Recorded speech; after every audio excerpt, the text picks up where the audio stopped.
Warning, this story contains extreme violence, slasher elements, and murder. I encourage you to listen to the entire story, and if you enjoy this type of content, please subscribe and press the bell icon to stay updated. It's my friend Jake's party, welcome back to college bash, packed with people.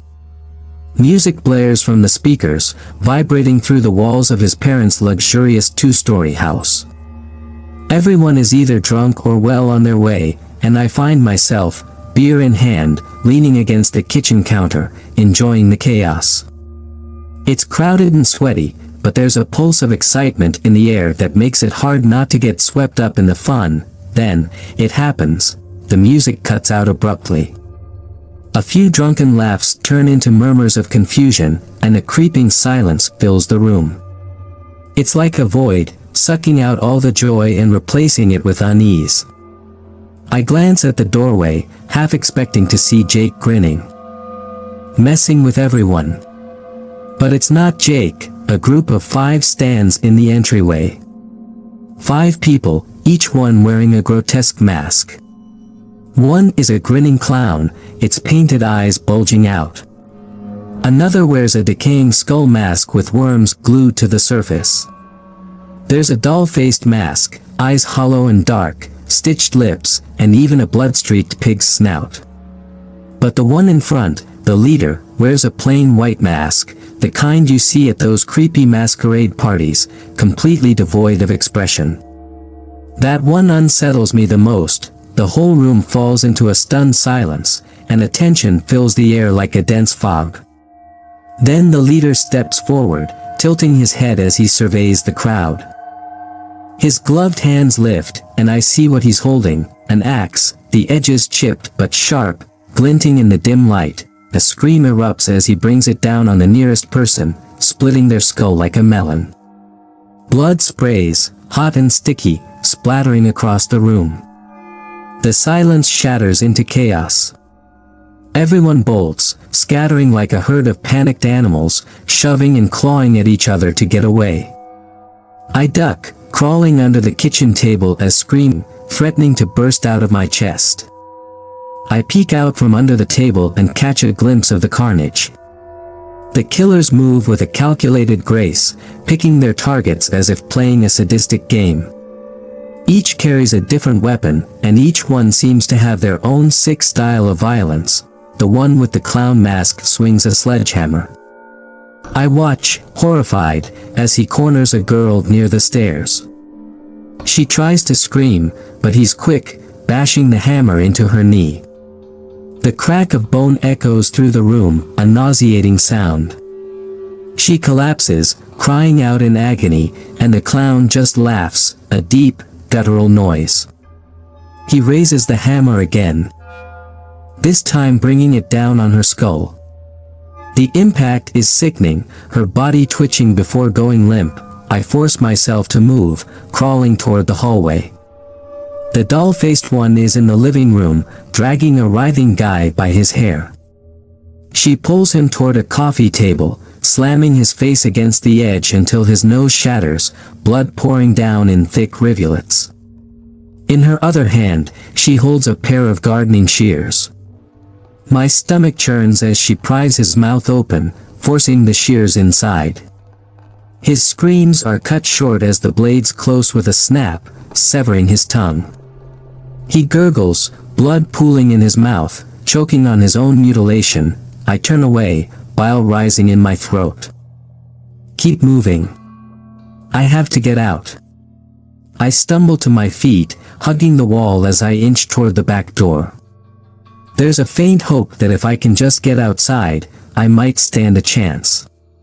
But then, I hear a soft clinking noise behind me. I freeze, turning slowly. I see the skull-faced one. He's dragging a sack filled with something.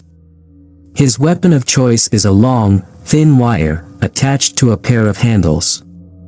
He raises it in a slow, deliberate motion, his masked face tilting in what seems like amusement. I bolt, run frustration. I feel the wires slip around my neck. He yanks back with a force that sends me crashing to the floor. I gasp, clawing at the wire, but it tightens, biting into my skin. Black spots dance in my vision, the world closing in around me. Then, suddenly, it loosens. I collapse, coughing and retching, the burn around my throat scorching. I glance up, and he's gone. They're toying with us. They don't want this to end quickly, they want to prolong the suffering.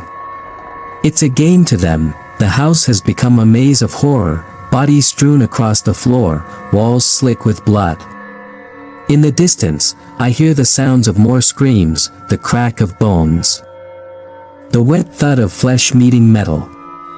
I force myself to crawl into a nearby closet, pulling the door shut, trying to silence my ragged breaths. Time drags on, each second stretching into an eternity.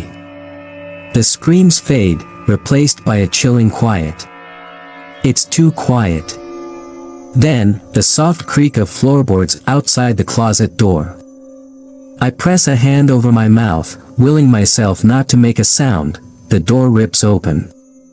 I'm staring into the mask of the leader, his head tilting ever so slightly. In his hands, he holds a knife, long and thin. He raises it, and I see my own wide-eyed reflection in the polished steel. "No, please," I stammer, my voice barely a whisper. He crouches, the knife's tip tracing along my cheek. Not quite cutting, just teasing. Then he draws back, his posture calm, almost serene. Slice. The pain explodes across my abdomen. I gasp, staring down as he drives the knife in deep, twisting it slowly. I can't scream. My vision blurs, everything going hazy. He pulls the blade out, blood spilling over my hands as I try to hold myself together, but it's no use. The warmth drains from my body, leaving me cold and hollow. He stands up, stepping back to admire his work. The others gather behind him, their mass my vision darkens. The last thing I hear is their laughter, echoing through the house like the final symphony of the damned. I'm slipping. The darkness is creeping in around the edges of my vision. My hands press against the gaping wound in my stomach, hot blood spilling through my fingers, sticky and warm. I'm going to die here, I know it. But some part of me isn't ready to give in. Not yet. The masked figures start to turn away, satisfied with their work. I lie perfectly still, barely breathing, pretending to be already gone. They're taunting the other survivors now, dragging them out of hiding places. Pulling them by their hair, throwing them to the floor. There are still a few left, cowering in various corners of the house. I can hear their sobs, their desperate pleas for mercy, but the killers only laugh. It's sickening. It makes my blood boil even as my body weakens. I force myself to stay conscious. I don't know how much time passes. It could be minutes or hours. My head is swimming in a fog of pain.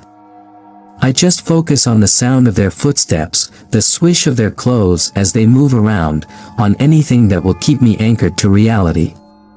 The killers seem to have moved on, leaving me behind in this small, bloody closet. I wait, forcing slow, shallow breaths to mimic the stillness of death. My heart pounds loudly in my ears. The house is filled with a terrible silence now, punctuated only by the occasional muffled whimper from somewhere in the distance. They're getting creative with the survivors. I hear the faint, agonizing grind of metal against bone, a soft, wet squelch followed by a gurgling cry. They're taking their time, savoring each moment. Finally, I hear footsteps approaching. I freeze, eyes wide. The door creaks open again, and I'm staring up into the hollow eyes of the clown-faced killer. His head tilts, as he bends down, grabbing a fistful of my hair, yanking me to my feet. I bite back a scream as the pain from my stomach roars through my body. He hauls me upright, his grip cruel and unrelenting. With a flick of his wrist, he shoves me forward, and I stumble out of the closet, falling to my knees on the blood-soaked floor, still alive. His voice is garbled, distorted through the mask. You must be a fighter. I glare up at him, teeth bared. I have nothing left to lose. If I'm going to die here, I'm going to make them work for it. He laughs at my defiance, a deep, guttural sound that chills me to the bone. Let's see how long you last. He drags me across the room, past the bodies of my friends, past their torn and mangled forms. My eyes flicker over them. Jake, with his throat slashed open, eyes glassy and lifeless. Amanda, strung up by her wrists, body swaying slightly, a mass of bloody cuts and bruises. Rage and horror swell inside me, but I can barely keep my feet under me as he forces me into the living room. The rest of the killers are there, standing in a circle around one of the survivors. It's Jamie, her face a mask of terror, her body trembling as the leader, the one in the plain white mask, holds her down on the coffee table. The doll-faced one stands beside him, clutching a rusted hacksaw. No. Please. Jamie sobs, squirming beneath their hands. I can't look away. I want to, but I can't. The leader nods, and the doll-faced one moves forward, placing the teeth of the saw against Jamie's outstretched arm. There's a brief pause, a heartbeat of silence as Jamie's eyes widen in horror, then, they begin. The saw bites into her flesh, a screeching grind of metal against bone. Jamie screams, a sound that rips through the air, chilling my blood. I retch, bile rising in my throat, but I force myself to watch. I need to. The leader turns to me, tilting his head in that unsettling way. He seems to be measuring me, gauging how much fight I have left.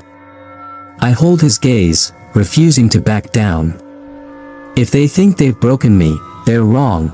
He gestures to the clown-faced one, who tosses me onto the floor near the center of their circle. I land hard, gasping as pain flares through my abdomen. Blood seeps through my shirt, pooling around me in a dark stain. The leader crouches down beside me, knife in hand, its edge still slick with my blood. Get up, he says, his voice calm, almost gentle. We're not done with you yet. I force myself onto my knees, swaying slightly. My head is spinning, my vision blurry, but I manage to meet his gaze. Go to hell, I choke out, spitting a mouthful of blood onto his mask. He chuckles softly, wiping his mask with gloved fingers. Feisty. He looks at the others, his eyes gleaming. I like this one. The pig-snout killer steps forward, holding what looks like a blowtorch. My heart stops. He ignites it with a flick of his wrist, the flame roaring to life, casting an eerie glow across the room. They're going to burn me alive. A wave of sheer panic washes over me, my body screaming to run, to fight, to do something. I look around wildly, my mind racing. There, on the floor, just a few feet away. It's a shard of glass from a broken bottle, glinting in the flickering light. It's small, but it's sharp. I lurch forward, grabbing it in one desperate motion. The pig-snout killer moves to grab me, but I twist, slashing out with the glass. It slices through the air, catching his arm. He recoils, a grunt of pain escaping him. It's chaos. The other killers move toward me, but I scramble to my feet, swaying unsteadily. I clutch the glass in my hand, my knuckles white.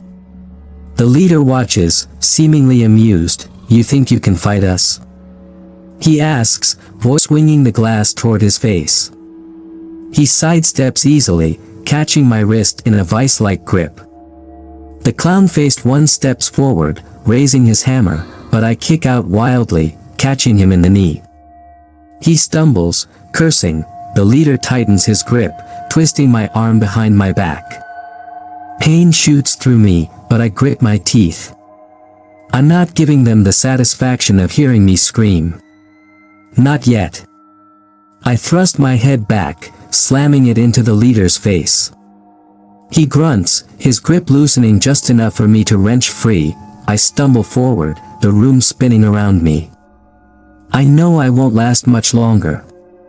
My vision is fading, my strength draining away with every heartbeat. But if I can take just one of them with me, the clown-faced killer charges, sledgehammer raised high. I drop to my knees, thrusting the shard of glass upward with every ounce of strength I have left. It catches him under the jaw, driving deep. His eyes go wide, a strangled gurgle escaping him as he collapses, twitching on the floor. I fall back, gasping for breath. The others close in around me, their eyes blazing with fury. The leader steps forward, raising his knife high. I close my eyes, bracing for the end. But just as the blade comes down, there's a crash from the front door, a shout, the blinding lights flood the room, slicing through the darkness like the arrival of an avenging force. The killers scatter, diving for cover as the shouts of officers pierce the air. Police! Drop your weapons, my heart hammers in my chest, not from relief, but from sheer terror. The killers aren't the type to surrender. I know it. They thrive in the chaos, feed off it, and with the police storming in, it's going to get a whole lot bloodier. The leader spins around, knife still in hand. He hesitates for just a heartbeat, his masked face turning toward me. I'm lying on the floor, blood pooling around me, a thin, waiting for his next move. The police officers push into the room, guns drawn, scanning the scene with wide eyes. One of them spots me and shouts, "We've got a survivor here." His partner moves forward cautiously, eyes darting from me to the masked killers scattered around the room, hands up. Everyone, hands up. The leader of the killers stands tall, his eyes gleaming from behind the plain white mask. His knife hangs at his side, glistening with the blood of countless victims. He looks at the police officers like they're nothing more than an interruption to his game. With a slow, deliberate motion, he raises his hands halfway, just enough to mock compliance. The pig-snout killer moves too quickly for the officers to react. With a guttural roar, he swings his blowtorch toward the nearest cop. There's a hiss as the flame erupts, catching the officer's sleeve. He screams, batting at the flames as he stumbles backward, his partner firing a shot into the air. I push myself further back, hands scrabbling on the slick floor. The police shout orders, their voices blending into a frenzy of chaos, but it's useless. The killers aren't listening. They're hunters in a blood-soaked jungle, and the hunt isn't over until they say it is. The clown-masked killer lurches forward, sledgehammer in hand, charging at another officer. The officer shoots, the sound a deafening crack that makes my ears ring. The bullet slams into the clown's shoulder, spinning him sideways, but he doesn't go down. He lets out a manic laugh, swinging the sledgehammer wildly, knocking the gun from the officer's hand. I glance around, desperate. My vision blurs and refocuses, wavering as I struggle to keep consciousness. The shard of glass lies on the floor beside me, coated in blood. I grip it tightly, the edges digging into my palm. I'm not going down to move. I crawl backward, keeping my eyes on him, waiting for his next move. The police officers push into the room, guns drawn, scanning the scene with wide eyes. One of them spots me and shouts, "We've got a survivor here." His partner moves forward cautiously, eyes darting from me to the masked killers scattered around the room, hands up. Everyone, hands up. The leader of the killers stands tall, his eyes gleaming from behind the plain white mask. His knife hangs at his side, glistening with the blood of countless victims. He looks at the police officers like they're nothing more than an interruption to his game. With a slow, deliberate motion, he raises his hands halfway, just enough to mock compliance. The pig-snout killer moves too quickly for the officers to react. With a guttural roar, he swings his blowtorch toward the nearest cop. There's a hiss as the flame erupts, catching the officer's sleeve. He screams, batting at the flames as he stumbles backward, his partner firing a shot into the air. I push myself further back, hands scrabbling on the slick floor. The police shout orders, their voices blending into a frenzy of chaos, but it's useless. The killers aren't listening. They're hunters in a blood-soaked jungle, and the hunt isn't over until they say it is. The clown-masked killer lurches forward, sledgehammer in hand, charging at another officer. The officer shoots, the sound a deafening crack that makes my ears ring. The bullet slams into the clown's shoulder, spinning him sideways, but he doesn't go down. He lets out a manic laugh, swinging the sledgehammer wildly, knocking the gun from the officer's hand. I glance around, desperate. My vision blurs and refocuses, wavering as I struggle to keep consciousness. The shard of glass lies on the floor beside me, coated in blood. I grip it tightly, the edges digging into my palm. I'm not going. His head tilts, eyes locking onto mine with a chilling intensity. He takes a step toward me, slow and deliberate, knife gleaming in his hand. My heart pounds, my breath coming in ragged gasps. The room narrows down to just him and me. Nothing else matters. I force myself to my feet, swaying, my legs trembling beneath me. I raise the shard of glass, a pathetic weapon against his steel blade, but it's all I've got. I stare him down, refusing to break eye contact. If he's going to kill me, I'm going to look him in the eyes when he does. The leader pauses, his head cocking to the side, almost in amusement. He raises the knife, his grip steady and sure. Then, with a sudden burst of speed, he lunges at me. Time slows. I see the blade coming, gleaming in the dim light, and I react purely on instinct. I dive to the side, slashing out with the shard of glass. It connects, scraping along the side of his mask, drawing a thin line of red. He stumbles, his hand reaching up to touch the wound, a flicker of surprise breaking through his cold demeanor. It's enough. The hesitation buys me precious seconds. I stagger back, glancing wildly around for an escape route. My eyes fall on the staircase at the far end of the room, leading up to the second floor. It's a terrible plan, but it's the only one I've got. I bolt for the stairs, ignoring the searing pain that tears through my abdomen with every step. Stop. Get down. One of the officers shouts, but I don't listen. The killers are still tangling with the cops, the room erupting into a chaotic brawl. I throw myself up the steps, my legs burning, my head swimming with a mix of adrenaline and agony. I reach the top, gasping for breath. The hallway stretches out before me, lined with closed doors. I pick one at random and crash through it, slamming it shut behind me. I lock it, my hands shaking uncontrollably. What now? Where can I go from here? I glance around, searching for anything I can use to defend myself. A chair, a lamp, anything. Footsteps. Heavy, deliberate. They're coming up the stairs. My heart skips a beat, dread pooling in my stomach. I grip the glass shard tighter, edging toward the corner of the room, where shadows gather thickly. The door handle rattles. Then a loud bang as someone slams against it. The wood creaks, the lock holding for now, but it won't last long. Another slam, harder this time, and the door splinters around the frame. I press myself deeper into the corner. Crouching down, the shard poised in front of me. The door bursts open, crashing against the wall, and the leader steps in, his white mask streaked with my blood. He moves slowly, scanning the room, knife gleaming in his hand. He knows I'm here. He can sense me.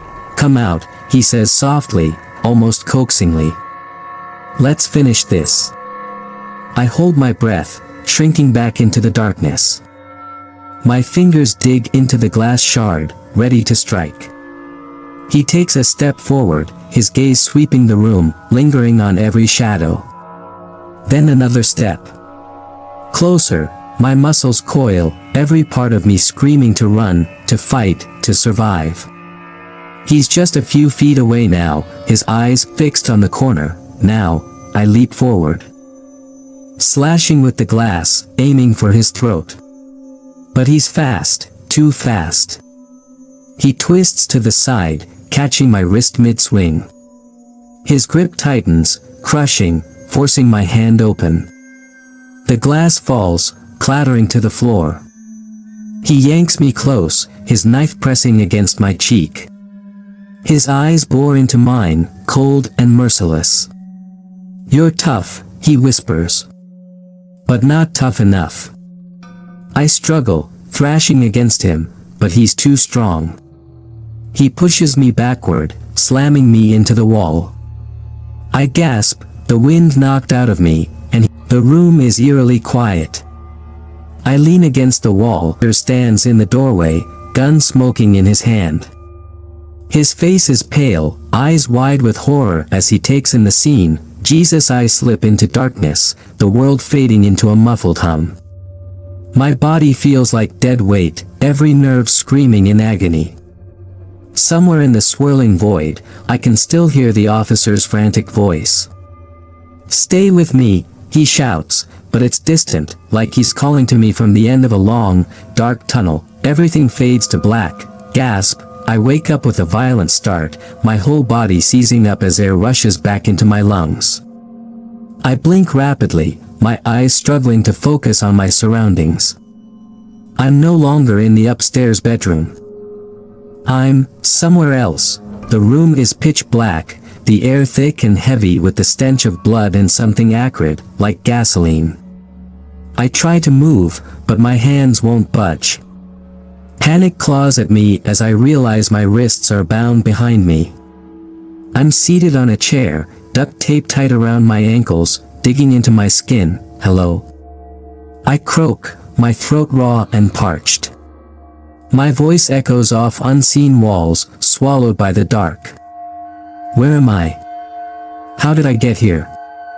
A dim light suddenly flickers on overhead, a bare bulb swinging from the ceiling. It illuminates a small, windowless room, its walls stained with something dark and crusty. I glance down, and my stomach lurches. I'm covered in dried blood, my blood. And someone else's. Then I see them, the killers are back. All of them, standing in a line against the wall, their masks glaring down at me like some twisted gallery of nightmares. The leader, his mask now cracked and smeared with dried blood from the bullet wound he took earlier, stands front and center, his posture impossibly calm. He holds his knife lazily in one hand, the blade glistening under the dim light. "How?" My voice trembles. "How are you still alive? You thought it was over." His voice is cold, detached, almost clinical. "The party's just getting started." My blood runs cold. I glance around frantically, searching for any possible way out. There are no windows, no other doors, just this cramped, blood-smeared chamber. A kill room, they planned this. They wanted me to survive the initial slaughter. They were toying with me, dragging out the nightmare to make it last. The realization crashes down on me, and with it, a surge of anger. I grit my teeth, my eyes locking onto the leaders. "Do it, then," I snarl, baring my teeth. "If you're going to kill me, just get it over with." He lets out a soft, mocking chuckle. "Oh, we will. But not yet." He steps forward, raising his knife to my cheek, letting the blade rest against my skin. "You're not just a victim. You're the final girl. The one who survives to the end. Until we decide it's time to finish you." I swallow hard, bile rising in my throat. They're relishing every second of this, feeding off my fear and defiance. The clown-masked killer steps forward, dragging his sledgehammer along the floor, its metal head scraping loudly. The sound grates against my nerves, sending shivers down my spine. we're going to play a game, the leader continues, pacing in front of me. We want to see how far you're willing to go to survive. He gestures to the other killers, who begin to fan out, retrieving various implements of torture, a hacksaw, a set of rusty pliers, a blowtorch. My heart races, my breath coming in ragged gasps. They're not just going to kill me. They're going to break me. The doll-faced killer approaches, holding up a pair of long, rusted needles. She twirls one delicately between her fingers before leaning in, her hollow eyes boring into mine. I jerk my head away, but she grabs my chin, forcing me to look at her. She raises the needle, pressing it against my chin. This is your chance to beg. Beg us to stop. Beg us for mercy. His voice is smooth, almost hypnotic. But we both know it's pointless, don't we? The needle pierces my cheek, the pain exploding through my face. I thrash against the restraints, a scream tearing from my throat. The killers laugh, a chorus of inhuman sounds that fills the room, suffocating me. No. I scream, my voice hoarse and raw. You won't break me. The clown-masked one cocks his head, seemingly intrigued by my outburst. He raises his sledgehammer, bringing it down hard on the floor just inches from my foot. The impact rattles through the room, reverberating in my bones. I bite down on my lip, the metallic taste of blood filling my mouth. I won't give them what they want. I won't scream, won't beg. I won't. Time for the next round, the leader announces, stepping back. He turns to the others, gesturing with his knife. Show her the lengths we'll go to for a good time. The pig-snout killer steps forward, blowtorch in hand. He ignites it with a flourish, the blue flame casting eerie shadows across the walls. My heart pounds furiously as he approaches, the heat searing my skin even from a distance. I squeeze my eyes shut, bracing for the agony to come. But then, a distant noise, banging, crashing, breaks through the haze of fear. My eyes snap open, and the killers all freeze, turning their heads toward the door. The sound grows louder, more frantic. It's followed by shouting, a cacophony of voices. My mind reels. More cops. Rescue. I don't dare hope, but a spark of something like hope, ignites within me. The leader straightens, his posture tense. Stay here, he orders the others before striding to the door. He opens it cautiously, peering out into the darkness beyond. The shouting intensifies, echoing through the narrow corridors, and then, left. My foot connects with his mask, cracking it down the middle. He staggers back, howling in rage, clutching his face. Another gunshot rings out, closer this time. The killers hesitate, exchanging glances. They're losing control. And in their hesitation, I see my opening. I wriggle my wrists, feeling the tape loosen slightly.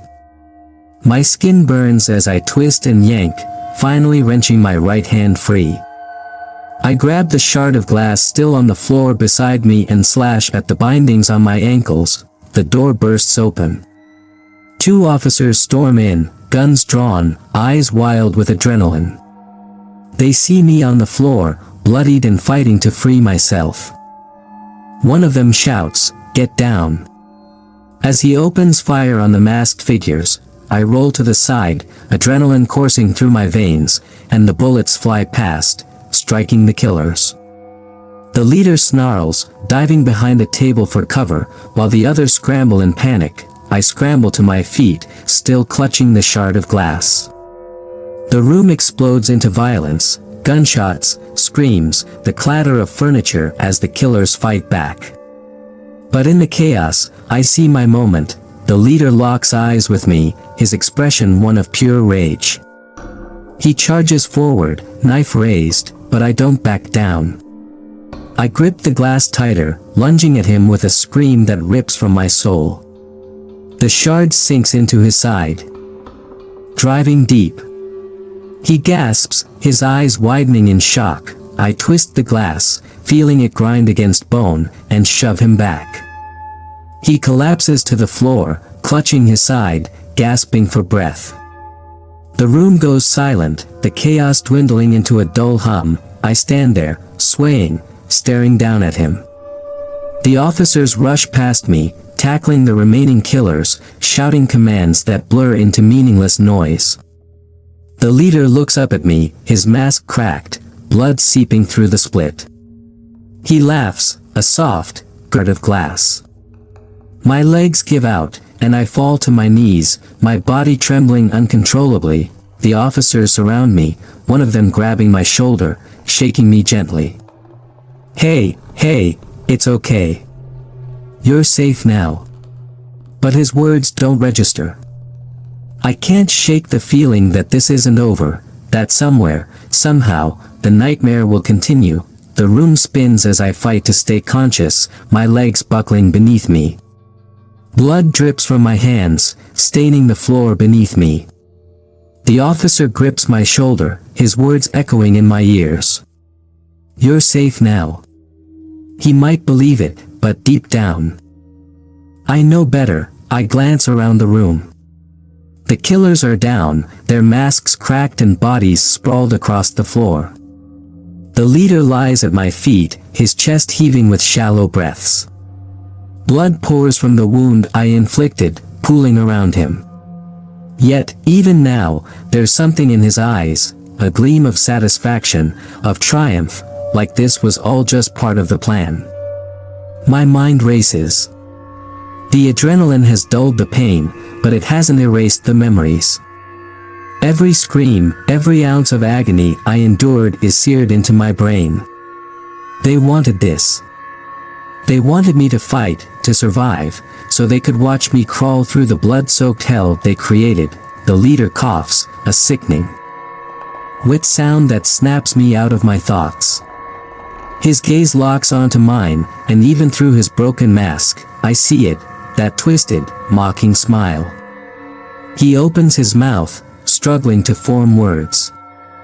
I lean closer, despite every fiber of my being screaming to stay away. His voice is barely a whisper, but I hear it as clear as a bell. We'll be back, and you'll be waiting for us. A chill runs down my spine.